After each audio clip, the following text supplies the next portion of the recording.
Buenos días a todos, bienvenidos a El Historiador en la Guardilla, nuestro programa de radio y podcast sobre curiosidades históricas y nuestro mundo actual. Mi nombre es José Manuel Jiménez Espejo y en este primer programa desarrollaremos una breve introducción sobre qué pretendemos con este formato de podcast y, lo más importante, una primera pincelada y visión sobre la influencia de la historia en el mundo de los videojuegos. Bien, comencemos.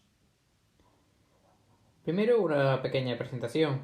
Como ya os he mencionado anteriormente, mi nombre es José Manuel Jiménez Espejo. Soy graduado en Historia por la Universidad de Córdoba en el grado de Historia. También soy opositor, para quien le interese, de secundaria de Geografía e Historia, válgame la redundancia. Debemos destacar sobre todo también que soy alumno del máster de la Universidad Isabel I sobre la difusión histórica. Bien, con esta pequeña presentación, ¿qué queremos pretender con este formato? Bien, con este formato lo que intentaremos analizar será las distintas dinámicas históricas presentes en nuestro día a día y en nuestra industria. Por ejemplo, este primer programa se basará en la historia dentro de los videojuegos, sus influencias, su distinto uso y el papel de estos como elementos difusores. Este podcast estará disponible tanto en nuestro blog, El Historiador en la Guardilla, como en nuestro canal de YouTube, cuyo enlace os dejaré en la descripción de este vídeo. Bien, dicho esto, comencemos. Los videojuegos son una de las herramientas de entretenimiento más comunes y más populares hoy en día. Su industria, dentro del mundo del ocio, es la que más rentable ha resultado desde la industria del cine. De hecho, ha llegado incluso a superar a la misma a nivel de producción monetaria, con títulos tan destacados como The Last of Us, sagas bien consolidadas como Call of Duty o Battlefield, entre otros. Sin embargo, ¿qué tiene que ver la historia como tal en estos videojuegos? Pues bien, la historia en muchos de estos casos se basa o sirve como nexo de unión entre distintas visiones de los autores o incluso como contexto para el desarrollo de dicha obra. Encontramos, por ejemplo, a la saga de Assassin's Creed. Esta gran saga de videojuegos, creada por Ubisoft a partir de la década de los 2000, implica sobre todo el uso de la historia en su contexto.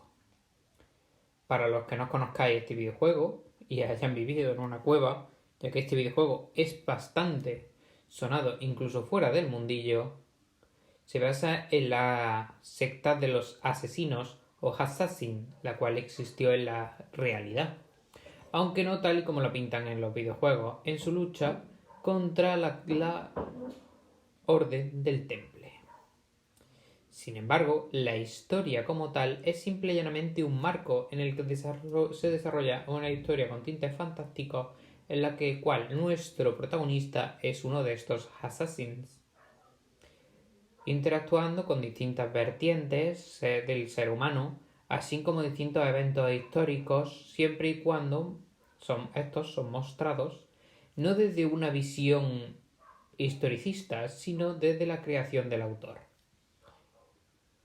Otro de los ejemplos de la influencia de la historia dentro de los videojuegos es el afamado Kingdom Come Deliverance, juego que pretende la reconstrucción fiel de la Edad Media dentro de Centro Europa, consiguiendo una viveza de los pueblos de la Bohemia del siglo XIV bastante importante. Cabe destacar que nosotros, desde este podcast, recomendamos mucho ambos videojuegos, pero sobre todo Kingdom Come, para aquellos que deseen experimentar esta Edad Media. Sin embargo, ¿son los videojuegos una herramienta de difusión? Pues bien, para muchos de historiadores, no. Son maneras de desinformar a la población, como en el caso de Assassin's Creed, que utiliza eventos históricos dándole una visión distinta. pero desde aquí queremos defender su papel como difusores, ya que, por ejemplo, este Assassin's Creed ha permitido a muchas jóvenes generaciones acercarse a los hechos históricos reales, ver a sus personajes favoritos dentro del juego y cómo estos son en la vida real. También, en las últimas entregas, como puede ser Assassin's Creed Origins, basado en Egipto, se ha dotado a los docentes de una importante herramienta, ya que una de sus vertientes de este juego nos permite visitar con explicaciones históricas los distintos monumentos y recreaciones de ellos dentro del Egipto clásico, como podrían ser las pirámides, los principales templos, el modelo de sociedad, etc. Esto nos permite acercar al alumnado la realidad histórica y ver y sentir el patrimonio. Sin embargo, estos elementos de difusión no están exentos de distintas controversias. Por ejemplo, el conocido como Kingdom Come Deliverance, mencionado con anterioridad, tuvo problemas para plasmar su visión de la Edad Media, ya que para muchos sectores esta Edad Media no se representaba ni se tendía a la interpretación diversa. Dicho sea de paso, no había suficientes diferencias étnicas, religiosas, culturales, socioeconómicas y sexuales a los que la mayoría de la población está acostumbrado dentro del mundo del entretenimiento, como podrían ser, por ejemplo, las series de Netflix que analizaremos en el segundo programa de este podcast. Pues bien, el autor tuvo distintos problemas para plantear esa visión realista de la Edad Media, fuera de lo que comúnmente se ha conocido como la clásica Edad Media de carácter fantasioso, con tintes reales, como podrían ser videojuegos como el clásico The Witcher, que analiza la historia y el folclore de la Europa del Este. Sin embargo, ambos juegos cumplen un papel de difusor. Por parte de The Witcher, difunde la cultura de Europa del Este, muchas veces olvidada por nuestro occidentalismo. En el caso de Kingdom Come, defiende la visualización de la Edad Media tal y como era, aunque con ciertos matices para fomentar la jugabilidad. Por tanto, podemos observar los distintos matices existentes dentro de la industria, defendiendo desde aquí siempre la visión del autor, ya que no queremos que los historiadores como nosotros, si los juegos sean fielmente precisos a la historia, sino que sean jugables, divertidos y que den distintas herramientas para que la población pueda disfrutar de la verdadera historia, encantarse con ella y poder acceder a ella, no solo a través de libros académicos. Por eso creemos que los videojuegos son grandes recursos que nosotros utilizaremos más adelante y que cada vez se sentarán más en la población y sobre todo en las aulas, gracias a, por ejemplo, la gamificación. Esto a nosotros, como yo, sobre todo como futuro docente, me viene especialmente bien, ya que me permitirá conectar con estos alumnados, sobre todo con el más problemático o al cual la historia no le guste, ya que para gran parte de la población la historia es aburrida. Son hechos inconexos explicados en una clase por un profesor anciano. Al menos eso es lo que la mayoría de la población tiene en mente. Sin embargo, cuando piensan en videojuegos como Assassin's Creed, ven una historia vibrante, viva, cambiante. Eso es lo que queremos aspirar. Videojuegos que sean lo que muestren las realidades históricas, la reconstrucción de edificios, el cuidado del patrimonio. Es difícil plantear esos juegos y existen importantes controversias. Pero, al fin y al cabo, todo se puede conseguir. Por eso, un elemento que analizaremos ahora será el desarrollo de estos videojuegos. Muchos de ellos cuentan con historia, incluso historiadores o historiadores de arte dentro de sus filas. Por ejemplo, en el caso mencionado con anterioridad, Kingdom Come, se observa un famoso y extenso estudio de la historia medieval del Sacro Imperio Romano Germánico, donde se ambienta la historia, así como un estudio de la arquitectura, estructuras y ciudades del momento, permitiendo plasmar una perfecta bohemia del siglo XIV. Lo mismo con Assassin's Creed o incluso The Witcher, con la recreación de las ciudades polacas y de Europa del Este. Sin embargo, hay otros juegos que se denominan históricos y no tienen ese estudio.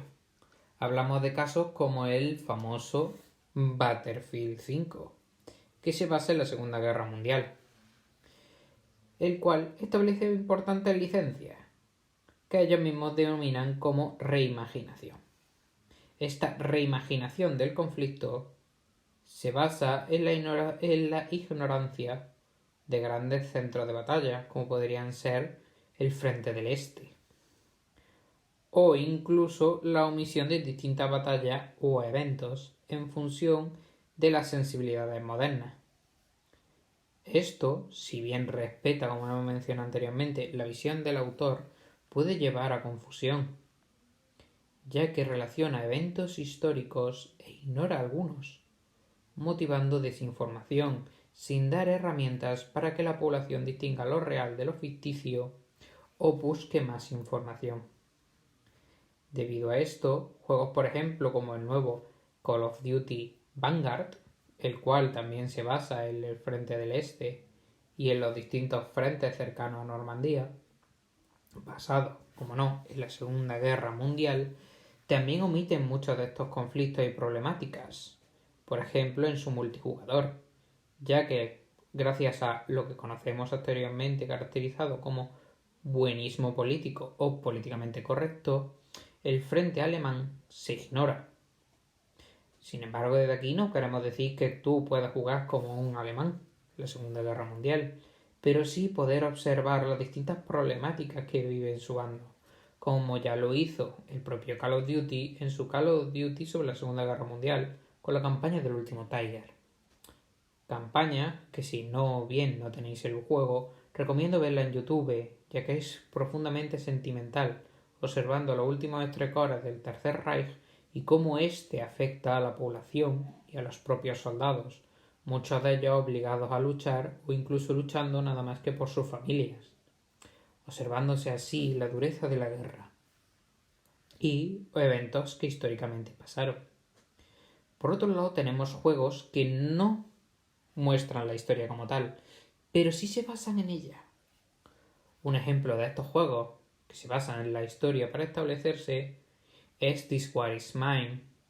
Este juego se basa en una serie de supervivientes viviendo en una casa en una ciudad en ruinas, motivada por una guerra civil, que aún así la guerra sigue estando muy presente en su día a día, aunque ellos no sean combatientes, mostrando el drama de los refugiados y los supervivientes de los conflictos.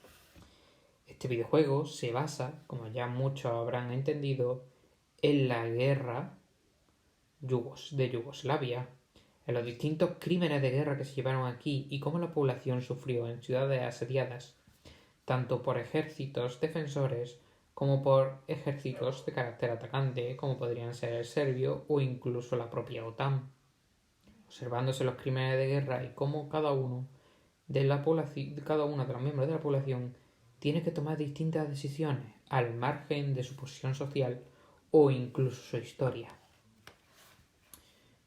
mostrándose de esta forma un perfecto ejemplo de la dureza de esta y de la dureza que tuvo el conflicto. Bien,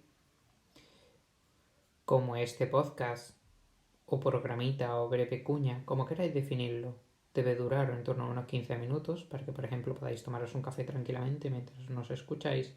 Cortaremos la temática aquí. Sin embargo, si os interesa más, os pondré mis contactos en el blog, mi correo electrónico, por si queréis más preguntas o incluso si queréis otra sugerencia o participar. También sois bienvenidos. Intentaré hacer un capítulo de este podcast, El historiador de la guardilla, cada fin de semana. Si esto funciona bien, traeré además a mi agente y hablaré con otros compañeros, tanto dentro como fuera del evento histórico, para que den su opinión y sus distintos análisis. Muchas gracias por escucharme y que pasen muy buenos días, tardes o noches, en función de cuando estés escuchando esto.